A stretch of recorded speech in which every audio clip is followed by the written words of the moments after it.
ये तो बस शुरुआत है, अंत अभी बाकी है। ये जो है सो बहुत थोड़ा है, अनंत अभी बाकी है। हाय, गुड मॉर्निंग एवरीवन। आप सभी का फिर से एक बार स्वागत है हमारे channel super 20 classes for maths में, जहां आज आपके शोएब सर आप लोगों को पढ़ाने जा रहे हैं क्लास 10 मैथमेटिक्स चैप्टर 1 का एक्सरसाइज 1.1 एक नए जोश और एक नए बोर्ड के साथ। क्योंकि पिछली बार की क्लास में हमारा बोर्ड जो है वो थोड़ा छोटा पड़ रहा था। कई बच्चों ने शिकायत की कि सर बोर्ड पे लिखा हुआ साफ साफ नजर नहीं आ रहा है। इसलिए आज हम फिर से आपके सामने हाजिर हैं एक नए बोर्ड के साथ। तो आज का हमारा टॉपिक है यूक्लिड डिवीजन लेमा, वही टॉपिक जहां पे हमने पिछली बार अपनी क्लास को खत्म किया था। तो हम लोग यूक्लिड डिवीजन लेमा का अगला पार्ट स्टार्ट कर रहे हैं। तो यूक्लिड डिवीजन लेमा पिछली क्लास में हमने समझाया था क्या होता है। यूक्लिड डिवीजन लेमा जो होता है वो दो पॉजिटिव नंबर्स ए और बी को डिवाइड करने पर दो और नंबर क्यू और आर आता है। वो इस तरह से रहता है कि आर हमेशा बी से छोटा होगा, जीरो के बराबर या जीरो से बड़ा होगा। तो इसी पे आधारित एक प्रश्न हम आज आपको बताने जा रहे हैं, जो आपके चैप्टर के स्टार्टिंग में इंट्रोडक्शन में दिया हुआ है। हालांकि वो प्रश्न एक कहानी की तरह दिया हुआ है और उसका सॉल्यूशन नहीं दिया है बुक में, और बहुत से टीचर उसका सॉल्यूशन कराते ही नहीं है, क्योंकि उसका आंसर जो है ट्रायल और एरर मेथड से आता है। तो आज हम आपको वही क्वेश्चन कराने जा रहे हैं। दरअसल ये क्वेश्चन इस तरह से स्टार्ट होता है कि एक गांव में एक अंडे बेचने वाला जाता है और जो अंडे उसने अपने ठेले पे रख रखे हैं उससे आकर कोई बाइक वाला टकरा जाता है। उसका ठेला पलट जाता है और उसके सारे अंडे टूट जाते हैं। अब वो ठेले वाला उस बाइक वाले से कहता है कि मेरे अंडे का जो नुकसान हुआ है उसकी भरपाई करो। तो वहां पे बहुत सारी भीड़ जुट जाती है। लास्ट में बाइक वाला कहता है ठीक है, हम आपके अंडे के पैसे देते हैं, आप बताइए कि अंडे कितने थे। वो अंडे वाला बहुत तेज था। उसने सोचा इसे हम सीधे सीधे अंडे को गिनती नहीं बताएंगे, हम इसे एक पहेली की तरह बताते हैं। तो अंडे वाले ने अपने अंडों की संख्या बताने के लिए एक पहेली बताई कि मेरे अंडे कितने थे ये मुझे मालूम नहीं है। हाँ, इतना पता है कि अगर हम उसके दो दो के जोड़े बनाएंगे तो एक अंडा बच जाएगा, और अगर तीन तीन के ग्रुप में अगर रखते हैं तो दो अंडा बच जाएगा। अगर चार चार का ग्रुप बनाते हैं तो तीन अंडा बच जाएगा।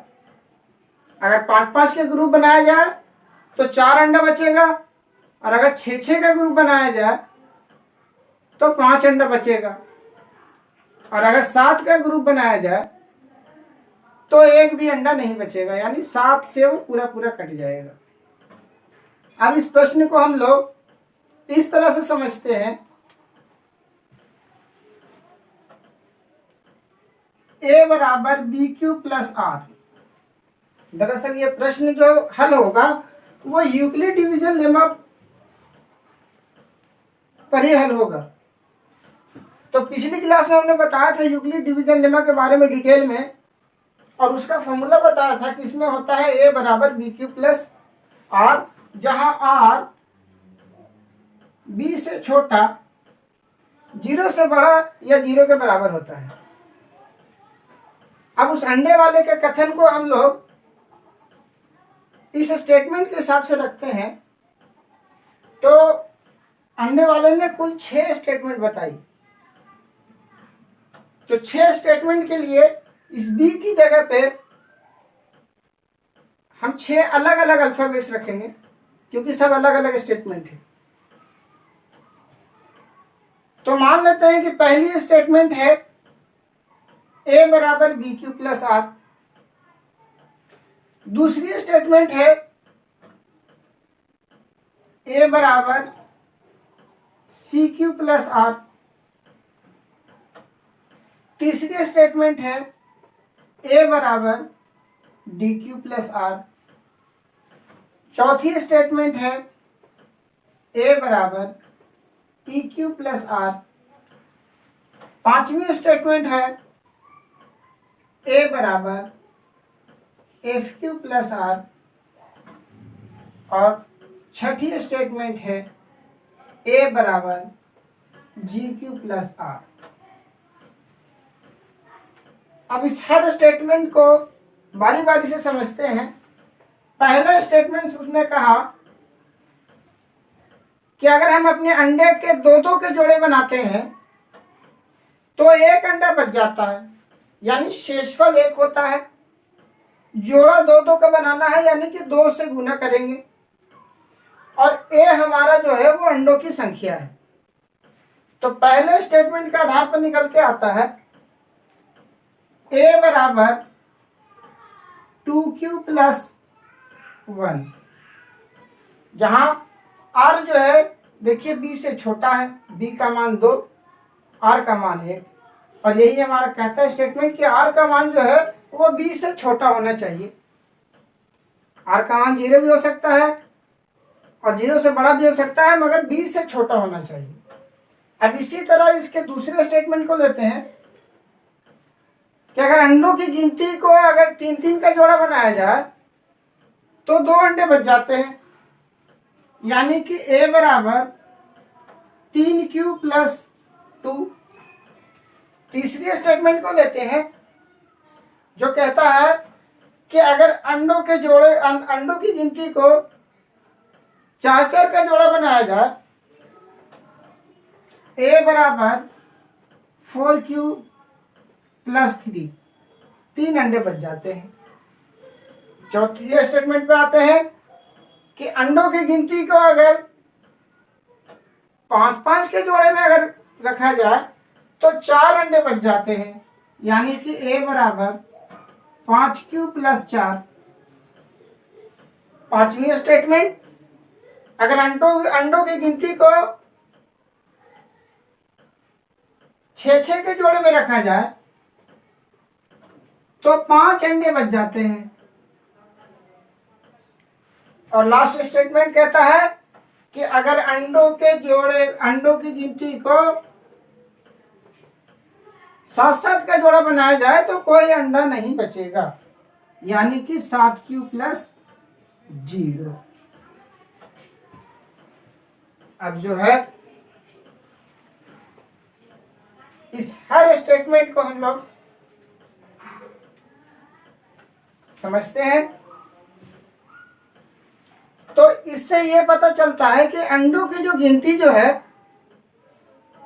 वो 7 के पहाड़े में आती है।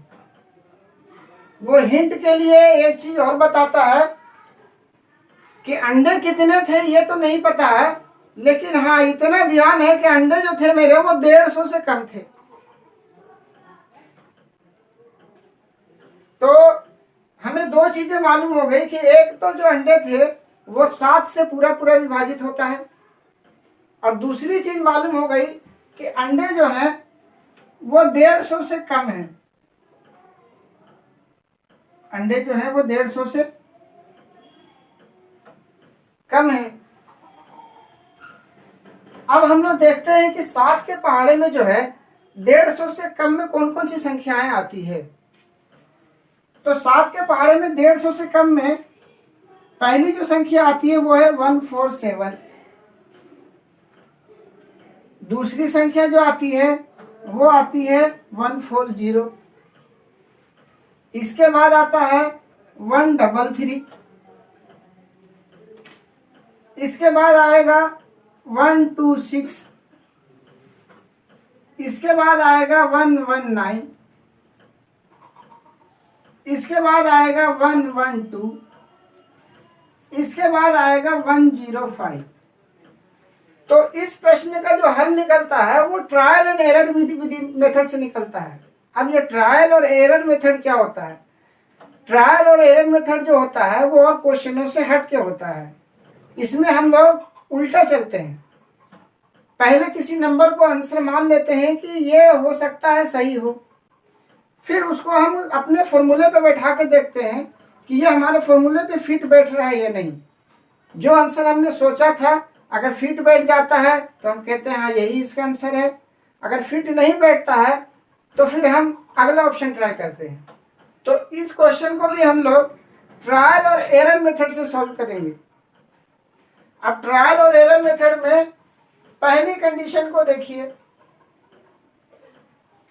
पहली कंडीशन है a बराबर 2q + 1, यानी अंडे जो हैं वो 2 के पहाड़े में नहीं आते हैं। जब दो दो का जोड़ा बनाया जाता है तो एक अंडा बच जाता है, यानी अंडा जो है वो अंडों की गिनती जो है वो 2 से विभाजित नहीं है। इसका मतलब है कि ये जितनी भी सम संख्याएं हैं ये इसका आंसर नहीं होगा।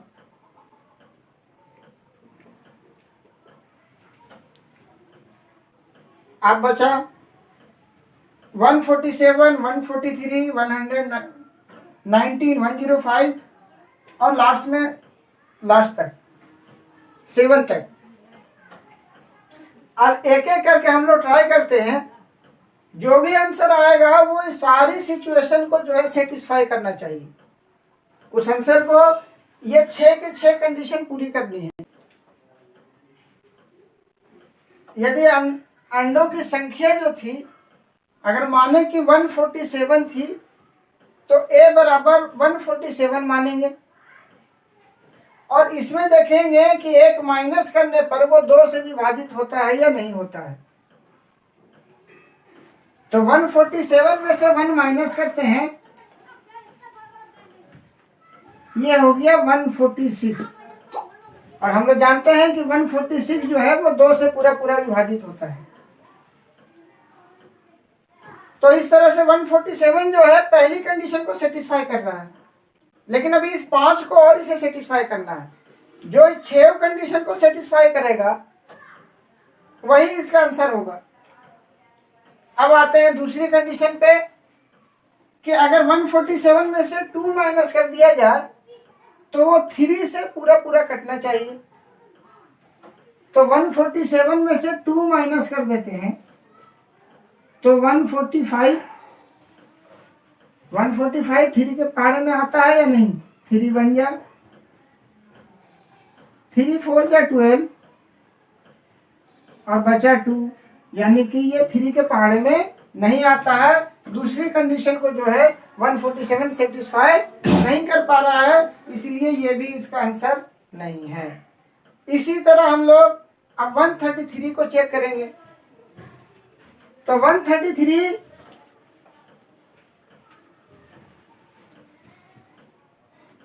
को जिस तरह से हम लोग 147 को चेक किए थे इसी तरह से 133 को चेक करेंगे।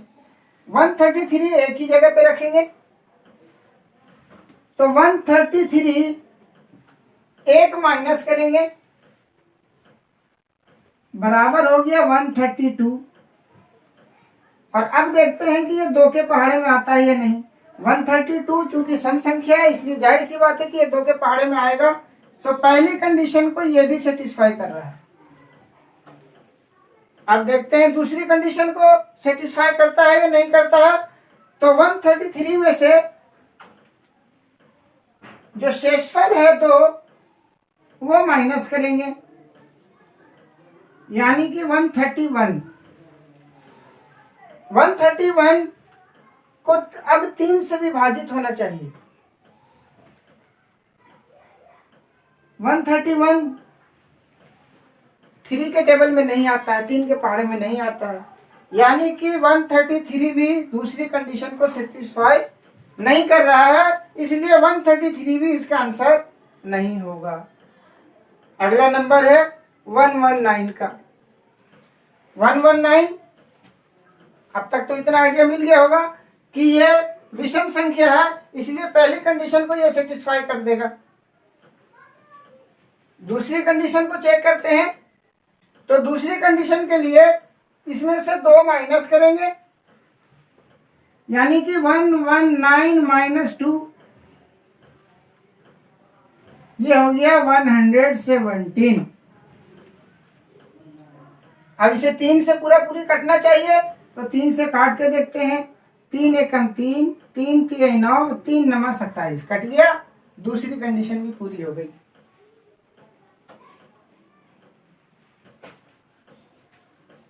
अब चेक करते हैं तीसरी कंडीशन।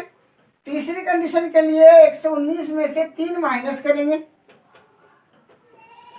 बचा कितना? 116। 116 को 4 से पूरा पूरी कटना चाहिए। 4 एकम 4, 4 दूनी 8, 3 बचेगा, 4 9 36। तीसरी कंडीशन को भी पूरी कर दो। चौथी कंडीशन चेक कर लेते हैं।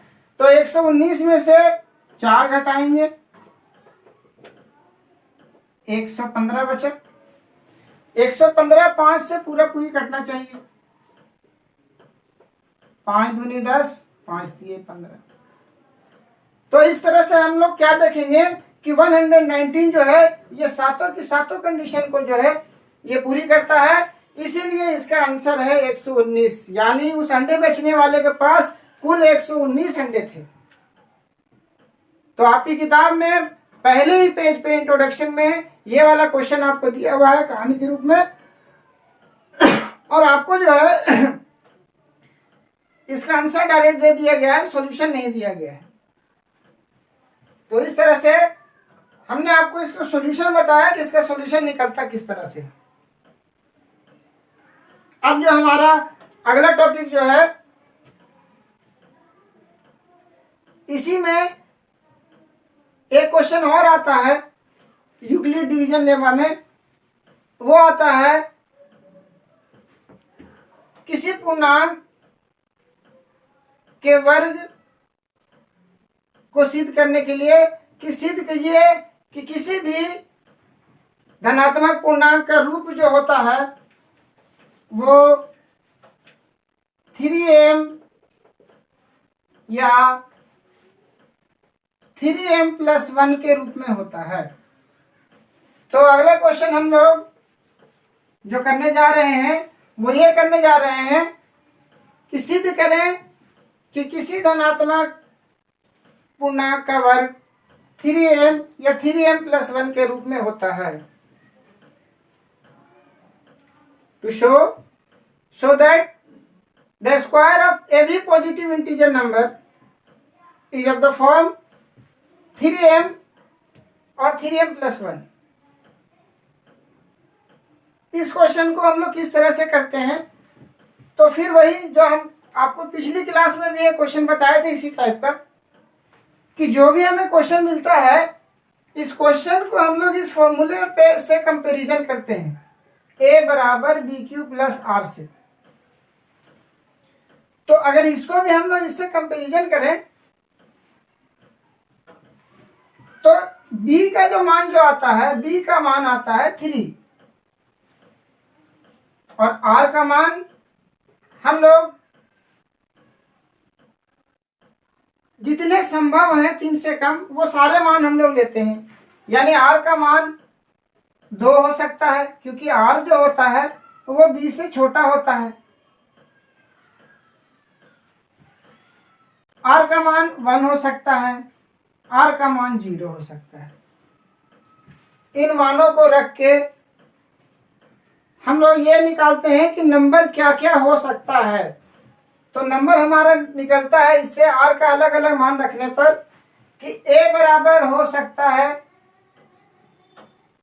जब r बराबर 0 रखेंगे तो a बराबर 3q+0 जब r बराबर 0, a बराबर 3q+1 जब r बराबर 1, a बराबर 3q+2 जब r बराबर 2। तो इससे हमें क्या मिला कि कोई भी धनात्मक पूर्णांक जो होता है उसका रूप जो होता है वो होता है 3q 3q+1 और 3q+2। लेकिन जो हमारा क्वेश्चन है वो ये है कि किसी धनात्मक पूर्णांक का वर्ग का जो रूप होता है वो सिद्ध करें कि 3m और 3m+1 के रूप में होता है। We have to show that the square of any positive integer is in the form of 3m और 3m+1। तो हमने ये फाइंड कर लिया है कि इंटीजर की फॉर्म क्या होती है। अब हम तीनों का स्क्वायर निकाल के और उसे हम 3m और 3m+1 के रूप में प्रूव करेंगे। तो हमारा पहला है a = 3q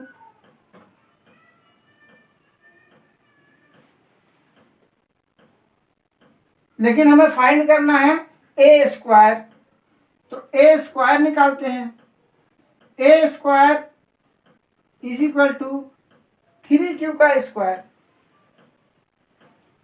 और 3q का स्क्वायर हो गया 9q स्क्वायर।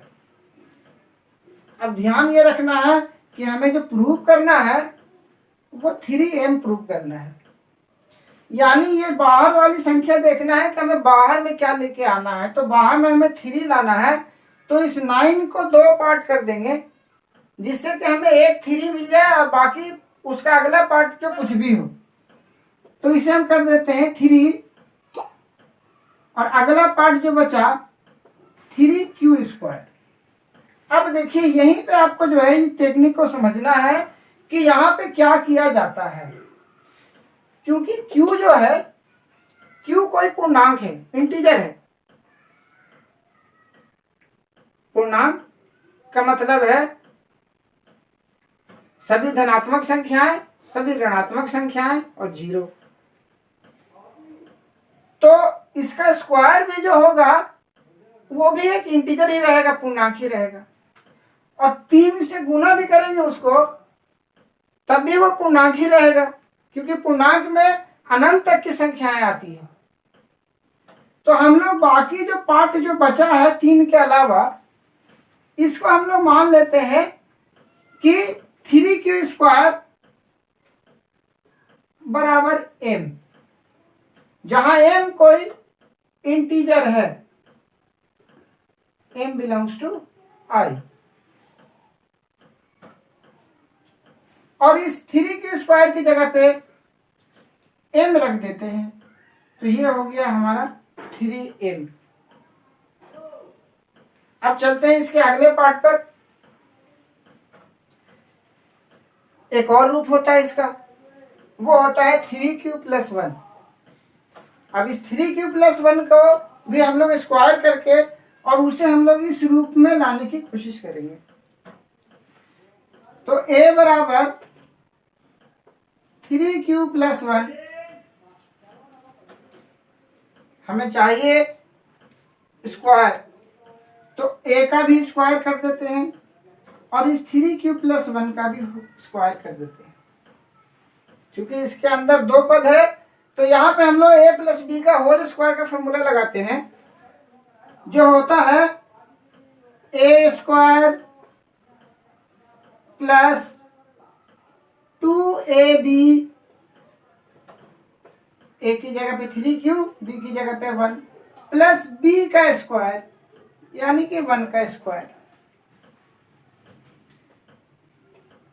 इसको जब स्क्वायर करेंगे तो ये हो जाएगा 9q square plus 6q plus 1। हमें 1 चाहिए अलग से, तो 1 को हम लोग छोड़ देंगे। अब इन दोनों में देखेंगे कि क्या कॉमन है। अगर कॉमन ज्यादा भी हो तो हमें सिर्फ 3 कॉमन निकालना है। इसी चीज को आपको ध्यान रखना है कि हमें जो बाहर चाहिए हमें बस इतना ही कॉमन निकालना है। कॉमन तो q भी है, लेकिन q को कॉमन नहीं लेना है, हमें सिर्फ 3 कॉमन लेना है दोनों में से। तो 3 ले लिए दोनों में से कॉमन, इसमें बचा q स्क्वायर और इसमें बचा 3q स्क्वायर और इसमें बचा हमारा q। गुना करिए वापस यही चीज हो जाएगी। और प्लस का 1। फिर वही चीज जो हमने आपको यहाँ पे समझाया था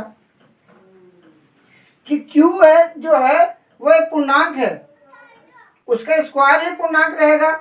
उसको 1000 1,00,000 से भी गुना कर देंगे तो भी वो पूर्णांक ही रहेगा। तो ये पूर्णांक ही है, ये पूर्णांक ही है। दो पूर्णांकों को जोड़ेंगे तो उसका योग भी पूर्णांक रहेगा। तो हम लोग मान लेते हैं इसकी जगह पे कि 3Q² प्लस 2Q कोई पूर्णांक m के बराबर है, जहां m एक इंटीजर है, पूर्णांक है। तो इसकी जगह पे हम लोग लिखेंगे m और हमारा ये हो जाएगा 3m प्लस 1। तो हमने सिद्ध किया कि किसी भी पूर्णांक का जो रूप जो वर्ग का जो रूप होता है वो होता है 3m के रूप में या 3m प्लस 1 के रूप में। अभी एक टाइप और है इसमें, अगर ये 3Q प्लस 2 होगा तो ये भी करके दिखा देते हैं। ये भी आप इसको भी हम लोग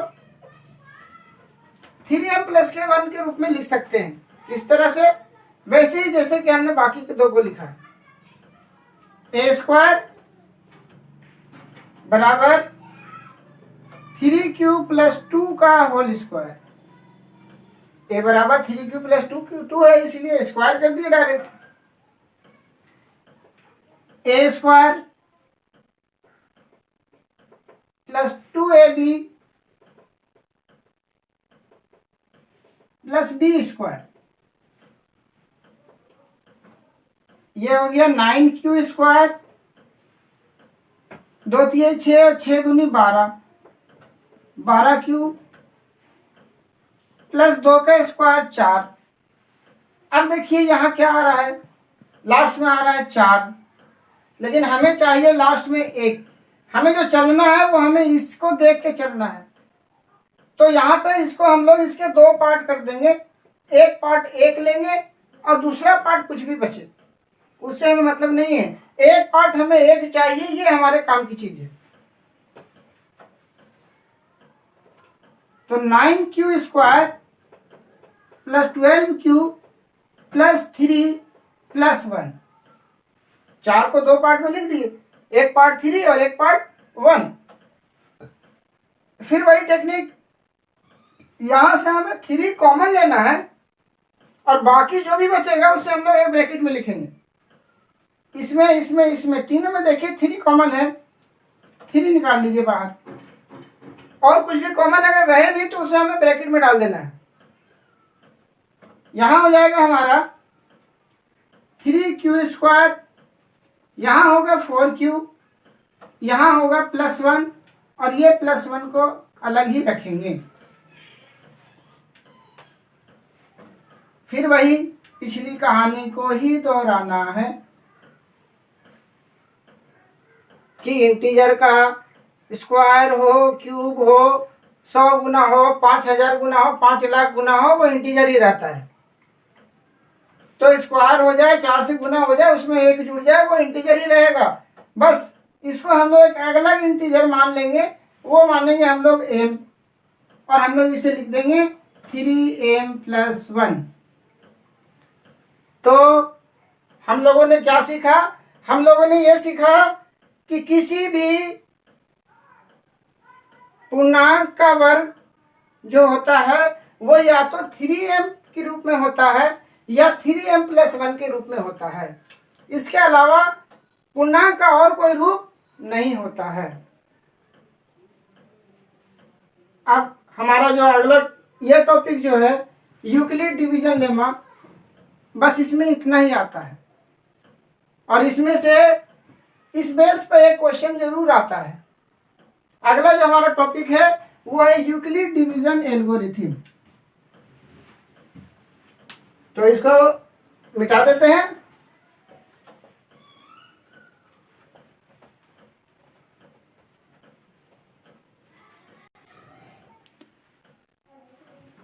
तो हमारा अगला टॉपिक है यूक्लिड डिवीजन एल्गोरिथम या यूक्लिड विभाजन एल्गोरिथम। ये जो है 2 नंबर्स का एचसीएफ निकालने के काम में आता है, मासा निकालने के काम में। एल्गोरिथम शब्द जो है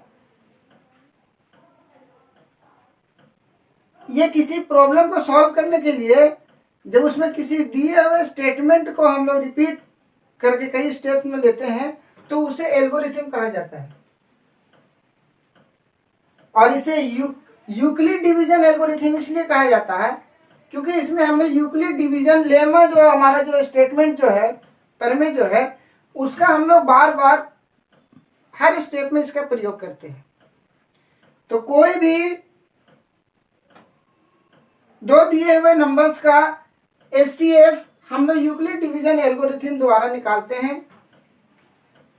और ये क्वेश्चन लगभग हर साल बोर्ड के एग्जाम में आता है एचसीएफ निकालने के लिए।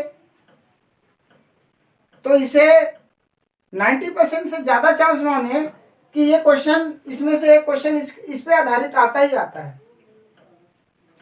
अब जैसे आपकी एक्सरसाइज का ये क्वेश्चन ले लेते हैं, पहला क्वेश्चन जिसमें 2 नंबर का एचसीएफ निकालना है। एक नंबर है 135 और दूसरा नंबर है 225। सबसे पहले हमें यह देखना होगा कि दोनों नंबरों में बड़ा कौन है छोटा कौन है। जो नंबर बड़ा होता है वो भाज्य हो जाता है, अर्थात डिविडेंड। और जो नंबर छोटा होता है वो भाजक होता है, डिवीजर। तो जैसा कि हम लोग जानते हैं कि भाग देने में डिवीजर को बाहर लिखा जाता है और डिविडेंड को अंदर लिखा जाता है। अब जैसे हम लोग जनरल भाग देते हैं बस वही सिस्टम आपको इसमें अपनाना है और उससे जो अलग होगा वो हम आपको बताएंगे। अभी तो आपको बस वही जो हम लोग जनरली भाग देते हैं 135 में 225 में 135 का पहाड़ा पढ़ेंगे तो एक बार जाएगा 135, 5 में से 5 गया 0, 12 में से 3 गया 9। यहां से स्टेप चेंज होता है। जैसा कि बताया था एल्गोरिथम का मतलब होता है कि रिपीटेड स्टेप्स में हम लोग वही चीज यूज करते हैं। अब यहां इस आपका एक स्टेप कंप्लीट हो गया, अगले स्टेप में हम लोग यही चीज करेंगे, बस डिविजर और डिविडेंड भाज्य और भाजक का मान चेंज हो जाएगा। जो हमारा शेषफल बचा था ये हमारा भाजक हो जाएगा और जो पहले हमारा भाजक था वह भाज्य बन जाएगा। यानी कि ये 135 अंदर चला जाएगा और 90 आपका बाहर रहेगा। अब 90 का पहाड़ा पढ़ते हैं 135 में तो 9 एकम 9 एक ही बार जाएगा, माइनस करेंगे 5 का 5, 13 में से 9 गया 4। अब आपको समझ में आ ही रहा होगा कि अब क्या करना है। फिर वही चीज जो हमारा शेषफल है ये हमारा अगला भाजक होगा और जो हमारा पिछला भाजक था वो हमारा भाज्य बन गया। यानी ये 90 अंदर चला जाएगा और ये 45 बाहर रहेगा। 45 दूनी 90, शेषफल 0। अब हम इसे यूक्लिड डिवीजन लेमा का जो हमारा जो स्टेटमेंट है, ए बराबर b q plus r r less than b equal to और ग्रेटर देन 0। आर का मान जो होगा वो बी से छोटा होगा तथा 0 के बराबर भी 0 से बड़ा होगा। इन स्टेप्स को हम इस इक्वेशन के हिसाब से लिखेंगे। तो ए जो होता है, ए हमारा भाज्य होता है, बी जो होता है,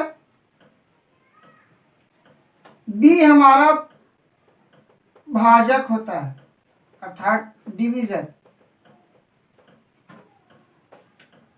भाज्य जिसे इंग्लिश में कहते हैं डिविडेंड।